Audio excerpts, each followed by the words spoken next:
Buyurun dua edelim. Cuma gecesidir, hastası olanlar var, derdi olanlar var, yalvaranlar var, yakaranlar var, borçlu olanlar var, evinden, ocağından, işinden, ekmeğinden olanlar var. Ya Rabbi, işsiz kalıp da çoluğuna çocuğuna mahcup olanlar var. Hadi buyurun hep beraber dünyadaki bütün mazlumlara, bütün aç ve fakirlere, masumlara buyurun amin.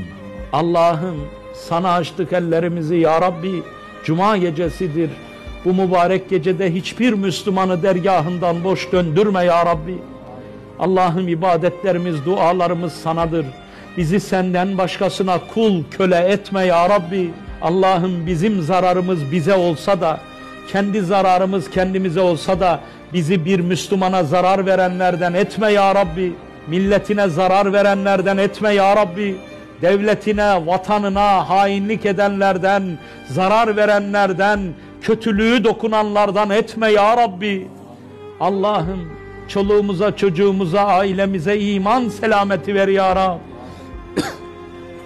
İlahi ya Rabbi, hastası olanlar var şu saatte. Gecenin bu vaktinde senden dua bekleyip, senden şifa bekleyen, sana yapılan dualardan hisse bekleyen Müslümanlar var. Yaralılarımız, gazilerimiz var. Hayırlı şifalar ver ya Rabbi. Dert verip derman aratma ya Rabbi.